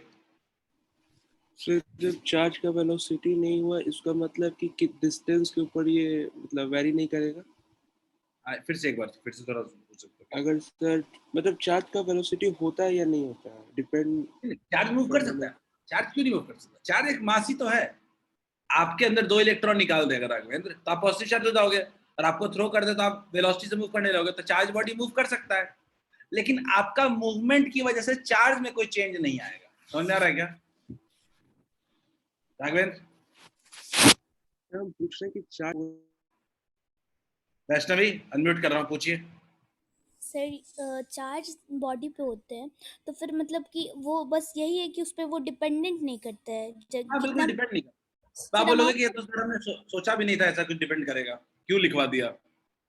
अमाउंट ऑफ चार्ज पे डिपेंड नहीं करता, बस यही ना, लेकिन उसमें वेलोसिटी का चार्ज। वेलोसिटी से अमाउंट ऑफ चार्ज पे कोई फर्क नहीं पड़ता है। Yes sir. ठीक है, समझ में आ रहा है? हाँ राघवेंद्र, आपका हैंड रेज, अभी भी कुछ पूछना चाहते हो राघवेंद्र? Go ahead. सर ये डिस्टेंस के ऊपर डिपेंड करता है या नहीं करता है, मतलब चार्ज Distance? का? सर मतलब एकदम लेमन भाषा में जैसे कि अगर भगवान बाजार से मुस्पेंटी चौक ले जा रहे हैं और भगवान बाजार से दिल्ली ले जा रहे हैं, तो दोनों में मतलब करंट मतलब कैसे दोनों का फर्क रहेगा कि एक ही वक्त आ जाएगा? करंट भूल जाइए पहले। Current is flow of charge, not charge. ये चैप्टर मेरा चार्ज रेस्ट पे रखा हुआ है तब की बात हो रही है। मान लो मेरा चार्ज के फ्लो की बात नहीं हो रही है। आप एक चार्ज बॉडी हो मान लो राघवेंद्र, आप अगर किसी वेलोसिटी से दौड़ोगे तो आपके अंदर में जो बॉडी में चार्ज है उसमें कोई चेंज नहीं आएगा मूवमेंट की वजह से आपके, ठीक है। अमाउंट ऑफ चार्ज पे कोई फर्क नहीं पड़ेगा आपके मोशन की वजह से, यही कहना चाहूँ।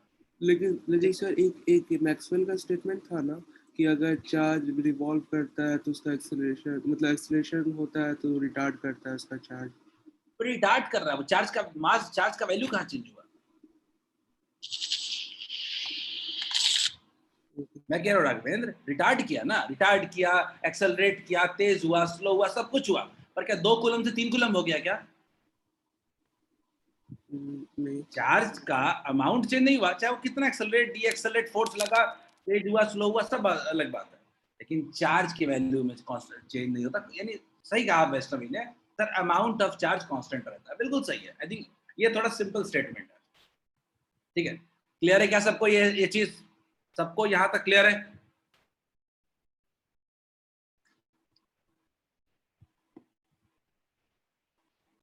सिद्धांत समझ में आ रहा है?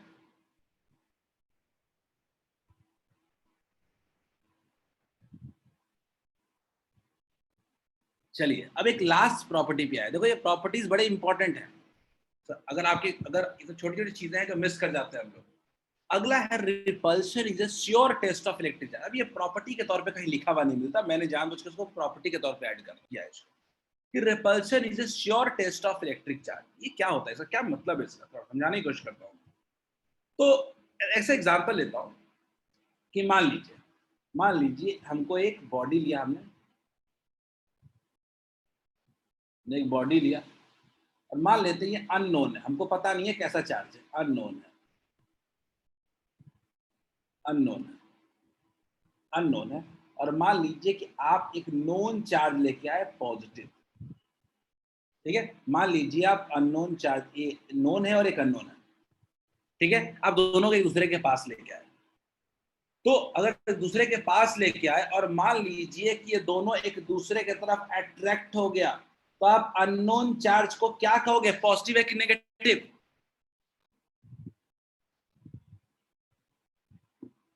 आप मुझे बताओ, आप क्या कहोगे, अननोन चार्ज पॉजिटिव है या नेगेटिव?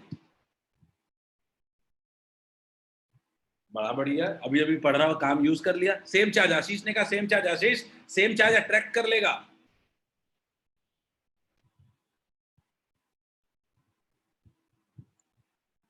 शिवम कह रहा है positive, Shivam same charge attract कर लेगा। राघवेंद्र आप कह रहे हो पॉजिटिव, ठीक है। अंजन देखते हैं, आप सीधा सीधा दो चार्जेस अगर एक दूसरे को अट्रैक्ट कर ले रहे हैं, अगर दो चार्जेस एक दूसरे को अट्रैक्ट कर ले रहे हैं, अगर इसका मतलब क्या है, दो चार्जेस अट्रैक्ट करे तो क्या वो से, आपका अंदाजा क्या है, बी को लेके क्या अंदाजा है? आशीष ने कहा पॉजिटिव है, शिवम मैं कह रहा हूं अट्रैक्ट कर रहा है। आप मुझे सिंपल बताओ बी क्या है?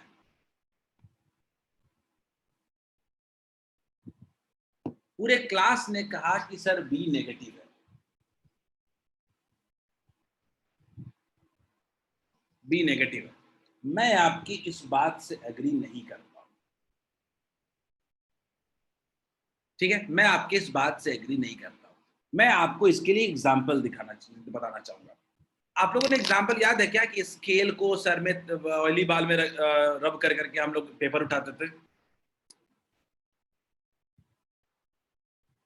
याद है? बचपन में किया होगा, स्केल पे, स्केल को बालों में रगड़ा और देखा, देखो अट्रैक्ट हो गया, चार्ज हो गया, ठीक है।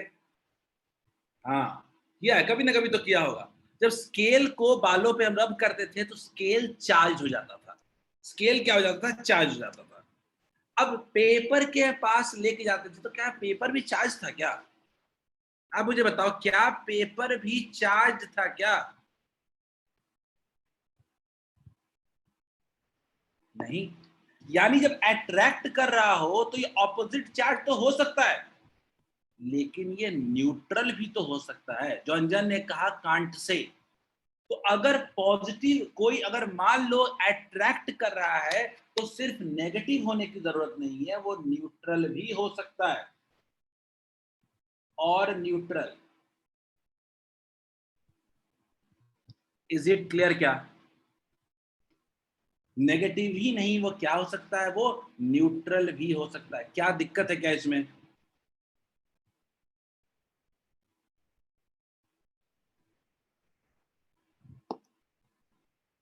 समझ में आ रहा है? लेकिन आप मेरे से सवाल आपका वाजिब होना चाहिए, आपका सवाल वाजिब होना चाहिए, आपका सवाल वाजिब होना चाहिए। आप कैसे कह दिए अट्रैक्ट करता है, कैसे आप कह सकते हैं न्यूट्रल को भी अट्रैक्ट कर सकता है?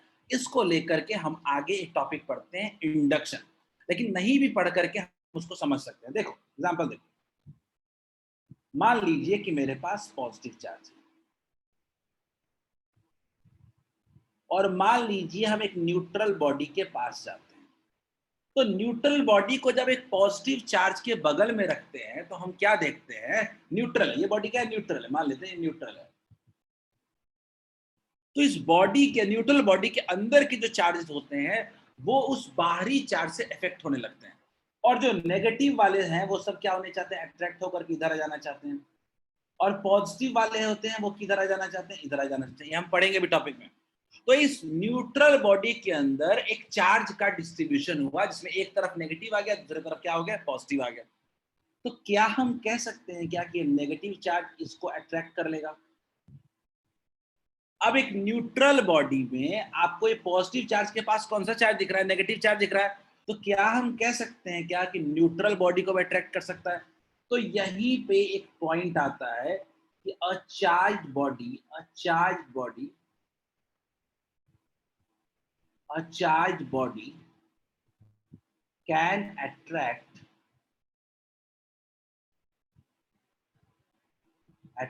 neutral body by inducing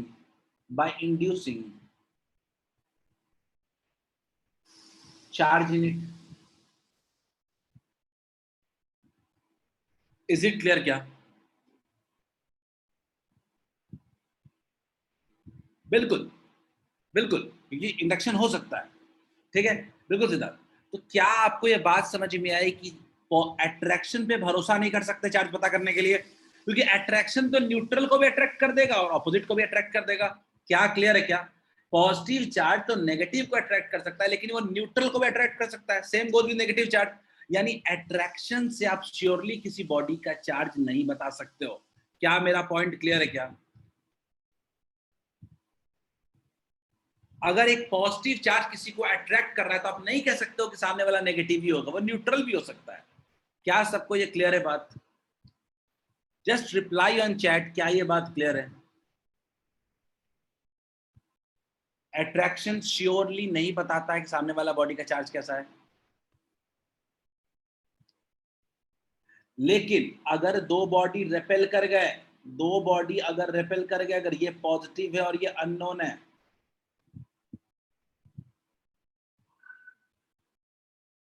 it is a sure test of electric charge. ये पक्के तौर पे पता चल जाएगा ये वाला भी क्या होगा, पॉजिटिव हो जाएगा। क्लियर है क्या? बिल्कुल सही, बिल्कुल सही है वैष्णवी। यानी आज के बाद अगर कोई आपसे बोले कि अट्रैक्ट कर रहा है बताओ कौन सा चार्ज है, तो आप बोलोगे नहीं बता सकता मैं। रेपेल कर रहा है तभी आप कंफर्म तरीके से बता सकते हो कि सामने वाला बॉडी में चार्ज है या कैसा है, क्योंकि अगर अट्रैक्ट कर रहा है तो सामने वाला न्यूट्रल भी हो सकता है। इज इट क्लियर क्या? क्या ये पॉइंट क्लियर है सबको? क्या ये पॉइंट सबको क्लियर है? आनंद क्लियर है क्या? कुमार, आनंद कुमार, मतलब आज के बाद रिपल्शन से आप चार्ज नहीं बता सकते हो, अट्रैक्शन से आप चार्ज बता सकते हो। ठीक है, चलिए आगे बढ़ते हैं। Try this question, try this question. सब लोग इस क्वेश्चन को ट्राई करें, थोड़ा दिमाग लगाना है इसमें। ऊपर वाली स्लाइड लिखना चाहते हो लिख लो, कोई दिक्कत नहीं, क्वेश्चन फिर भी दिख रहा होगा आप लोगों को। क्वेश्चन को लेके मैं बहुत क्लियर हूं कि आप लोग हो सके तो थोड़ा सा जगह छोड़ दो, क्वेश्चन लिखने के लिए टाइम बस निकालना, पर कॉपी में क्वेश्चन भी होना चाहिए। आपका नोट्स ही सबसे बड़ा हथियार है फर्दर स्टडीज के लिए।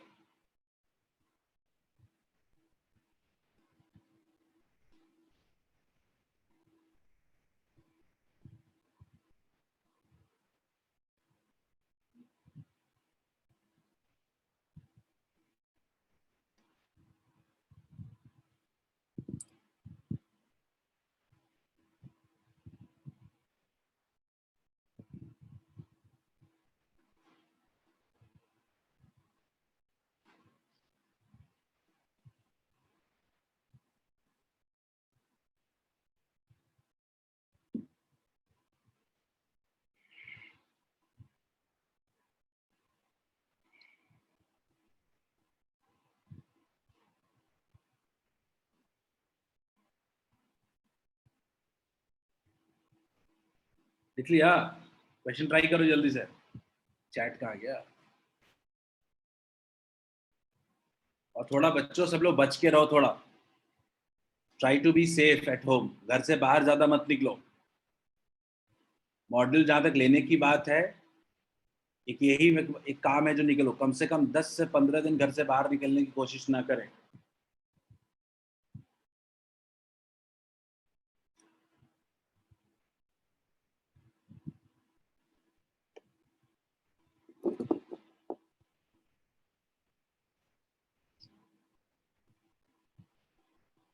और पढ़ाई में लगे रहोगे तो पॉजिटिव रहोगे।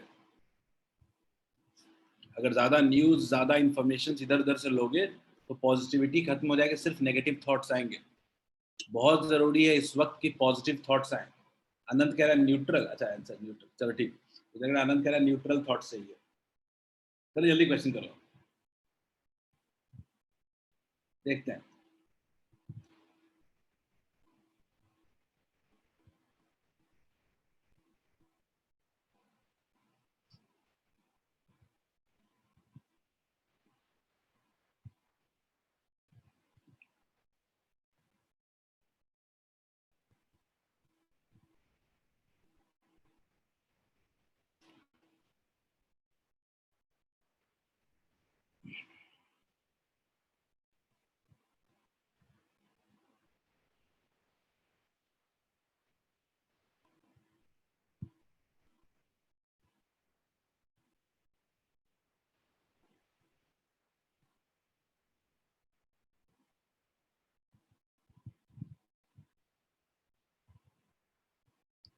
या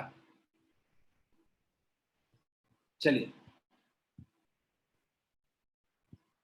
सबने कहा, सब लोग कह रहे हैं न्यूट्रल। देखते हैं हमारे पास क्या क्या चीजें हैं। हम हमेशा कहते हैं नेगेटिव वाले से कुछ मिलना है, पॉजिटिव वाले से ज्यादा कुछ मिलना नहीं है अपने आप। ठीक है, तो चलो एक काम करते हैं, समझने की कोशिश करते हैं। तो अपने को लिख रहा है कि 2 और 3 रिपेल कर रहा है, 2 और 3 रिपेल कर रहा है। मान लिया ये 2 रिपेल कर रहा है 3 से, और दूसरा क्या है, 4 और 5 रिपेल कर रहा है एक दूसरे से। यानी इतना तो क्लियर है कि 2 और 3 सेम चार्ज है, 4 और 5 सेम चार्ज है। तो हमने क्या मान लिया कि मान लेते हैं कि 2 और 3, 2 जो है वो पॉजिटिव चार्ज है। 2 क्या है, पॉजिटिव चार्ज है। 3 भी अपने आप क्या हो जाएगा, पॉजिटिव चार्ज हो जाएगा। क्लियर है? बस इतना, एक एक को अज्यूम कर लो, एक चार्ज अज्यूम कर लो। अब उसके बाद हम लोग आते हैं अलग से, 1 और 2। 1 और 2 जो हो रहा है वो एक दूसरे से अट्रैक्ट हो रहा है। 2 और 4, 2 और 4 अट्रैक्ट हो रहा है। और अगला है 4 और 1 अट्रैक्ट हो रहा है। मेरे पास एक कंक्लूजन बहुत क्लियर है। वो कंक्लूजन क्या है कि 2, 3, 4, 5 किसी हालत में न्यूट्रल तो नहीं है। 2, 3, 4, 5 न्यूट्रल तो नहीं है, ये चार्ज है। क्लियर है? अगर ये 2, 3, 4, 5 चार्ज है और 2 मेरा पॉजिटिव चार्ज है, तो 4 अपने आप नेगेटिव हो गया। 4 नेगेटिव हो गया तो 5 भी क्या हो गया, नेगेटिव हो गया। Is it clear to all of you? मैंने बोला कि अगर 2, 4 ये चारों चार्ज है, न्यूट्रल नहीं है, तो हम 2 और 4 अट्रैक्ट कर रहा है, तो 4 क्या होगा, नेगेटिव होगा। तो अपने पास बहुत क्लियर हो गया कि 2, 3, 4, 5 का चार्ज पता चल गया। अगर 2, 4, 2, 3 पॉजिटिव है तो 4, 5 नेगेटिव है। अब मैं कह रहा हूं कि जो 1 है, 1 जो है वो 2 को अट्रैक्ट कर रहा है। 2 क्या है, पॉजिटिव। और 1 जो है वो 4 को भी अट्रैक्ट कर रहा है, नेगेटिव। अब ऐसा कोई बॉडी बताओ जो पॉजिटिव को भी अट्रैक्ट करे और नेगेटिव को भी अट्रैक्ट करे, वो पक्के तौर पे न्यूट्रल ही होगा। जो पॉजिटिव से भी अट्रैक्ट कर जाए और जो नेगेटिव से भी अट्रैक्ट कर जाए, वो बॉडी क्या होनी चाहिए, न्यूट्रल। Is it clear? क्या इज इट क्लियर? क्या सबको ये क्लियर है? शुरुआत 2, 3 से करिए। अगर कोई बॉडी पॉजिटिव से भी अट्रैक्ट हो जाए और नेगेटिव से भी अट्रैक्ट हो जाए तो कहेंगे वो न्यूट्रल है। ठीक है, एक और क्वेश्चन करते हैं।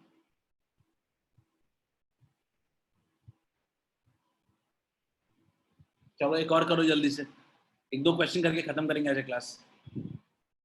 Last 7 minutes remaining.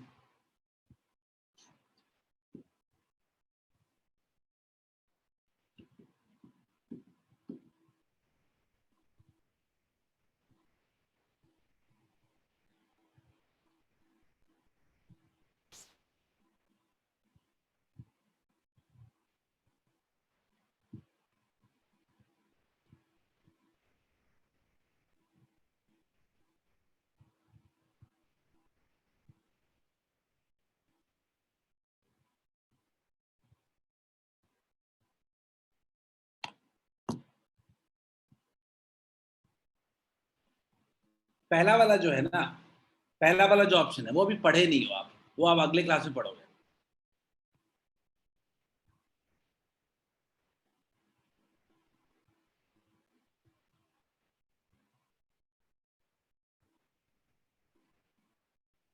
पहला वाला गलत है, पहला वाला गलत है। मैं पहले वाले को लेके बता सकता हूँ कि अभी गलत है, इसको आप इग्नोर कर दो, इसके बारे में एक्सप्लेनेशन दूंगा मैं। आप बीसीडी के बारे में सोचिए, आप बीसीडी के बारे में सोचिए। Majority going for D. D वाला तो ऑप्शन देखो क्लियर कट है, अभी अभी पढ़ाया है। कितने लोग एग्री? ये मल्टीपल करेक्ट है, पहले तो ये मोर देन वन करेक्ट है, सबको बता रहा हूं ये मोर देन वन करेक्ट है। पहले मुझे बताओ बी कितने लोग एग्री करते हैं। चलो एक एक करके ऑप्शन में बात करते हैं, क्योंकि काफी लोग बता चुके हैं। कितने लोग को लगता है कि बी सही है?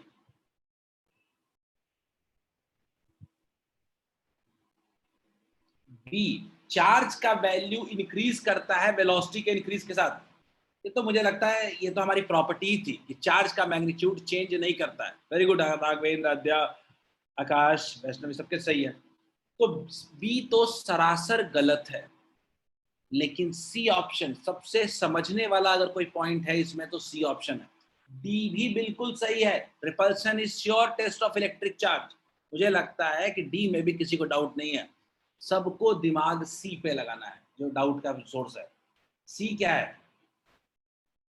सी है कि charge can not exist without matter, although matter can exist without charge. बिल्कुल सही है, ठीक है।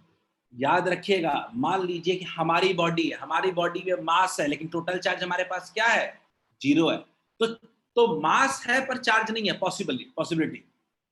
लेकिन कभी भी कोई ऐसा केस आपको नहीं मिलेगा जब मास नहीं और चार्ज हो जाए, ठीक है।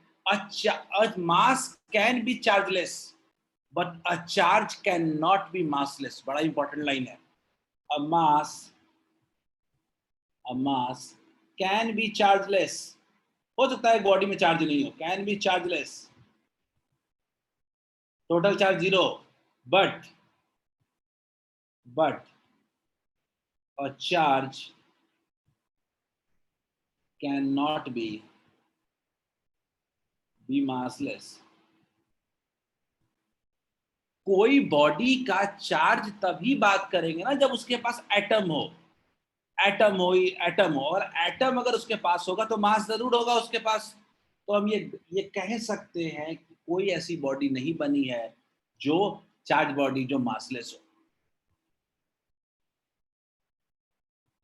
नहीं वैष्णवी, न्यूट्रल है पर टोटल चार्ज 0 है ना, टोटल चार्ज 0 है ना वैष्णवी। वैसे में हम टोटल चार्ज की बात करते हैं, टोटल चार्ज तो 0 है ना उसके पास, चार्ज पार्टिकल्स है उसके पास, पर टोटल चार्ज तो 0 है ना भाई। मान लो हम बॉडी है अगर, तो हमारे तो चार्ज पार्टिकल जरूर है पर टोटल चार्ज तो 0 है, ठीक है। Is it clear?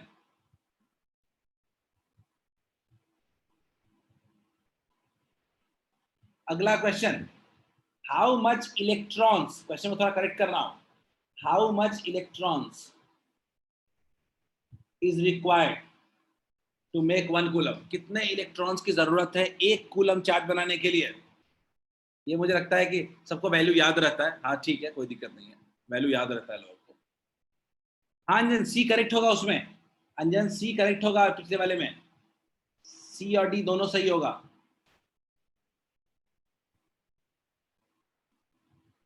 क्वेश्चन ध्यान से देखिए, how much electrons are required to make 1 coulomb charge. इसका वैल्यू कुछ लोगों को याद रहता है बट स्टिल सॉल्व कर लीजिए। 1 कूलम चार्ज बनाने के लिए कितना नंबर ऑफ इलेक्ट्रॉन्स?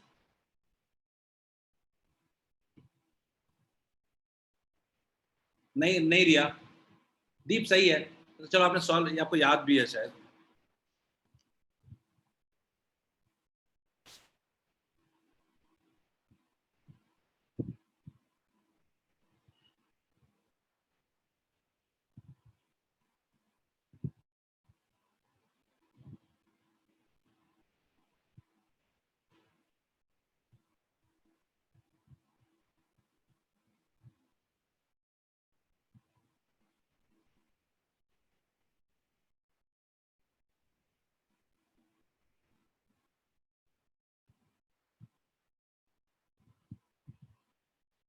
देख लेते हैं। इस केस में आपको टोटल चार्ज कितना चाहिए? 1 कूलम चाहिए। टोटल चार्ज चाहिए आपको 1 कूलम। सही है दिया। आपको इलेक्ट्रॉन की वैल्यू पता है, ई की वैल्यू पता है 1.6 इंटू 10 टू द पावर -19। आपसे पूछा गया है n कितना होगा, तो Q इक्वल्स टू क्या लिखते हैं हम लोग? n इंटू ई। तो क्या n इक्वल्स टू लिख सकते हैं क्या? Q by E. क्या लिखेंगे क्या? 1/1.6 इंटू 10 टू द पावर -19। बिल्कुल सही है शिवम। तो क्या लिख सकते हैं क्या? 1/1.6 equals to 10 to the power 19। इसकी वैल्यू हो जाएगी 0.625 इंटू 10 टू द पावर 19, यानी इक्वल्स टू हो जाएगा 6.25 10 टू द पावर 18। ये याद रखने की चीज है कि 1 कूलम चार्ज के लिए इतने इलेक्ट्रॉन्स के ट्रांसफर की जरूरत है। मैंने क्वेश्चन के फॉर्म में जरूर दिया है, बट ये टॉपिक में है। 1 कूलम चार्ज बनाने के लिए इतने इलेक्ट्रॉन्स के ट्रांसफर की जरूरत है। इसीलिए कहते हैं 1 कूलम चार्ज बहुत बड़ा चार्ज होता है। 1 कूलम चार्ज डेवलप करना नियरली इम्पॉसिबल है, नियरली इम्पॉसिबल। इसीलिए चार्ज जनरली माइक्रो कूलम में यूज होता है। 1 कूलम चार्ज बहुत बड़ा चार्ज है, इस बात को हमेशा हम लोग याद रखेंगे। 1 कूलम चार्ज चाहिए जाने के लिए 6.25 into 10 to the power 18 electrons का ट्रांसफर की जरूरत होती है। Is it clear to all of you? Is it clear? मुझे लगता है अगला क्वेश्चन आप लोग कर लोगे। अगला क्वेश्चन बस last question of the day है, ये तो आप लोग कर ही लोगे। सेम उसी तरह का क्वेश्चन है। जल्दी से मुझे एन बताओ इसमें। This would be the end. आज का टॉपिक बहुत बेसिक चार्ज के बारे में हमने बात किया है। कल थोड़ा हम लोग चार्ज कैसे प्रोड्यूस होता है उसकी बात करेंगे अगली क्लास में। वहां से टॉपिक इंटरेस्टिंग हो जाएंगे थोड़े।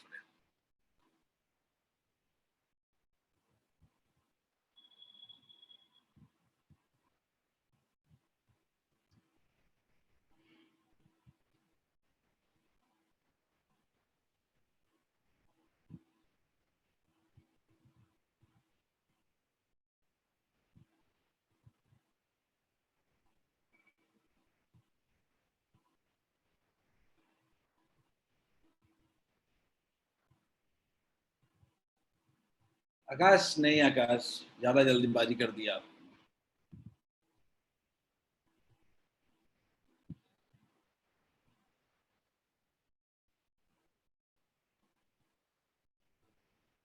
हाँ सही है शिवम, सही है शिवम, लॉजिक बिल्कुल सही है। शिवम ने कहा कि सर 1 कूलम का पता ही है, 3.5 का निकाल लेंगे। नहीं लेकिन कैलकुलेशन में गलती की है शिवम। ना ना शिवम, कैलकुलेशन में गलती। ये माइक्रो कौन देखेगा?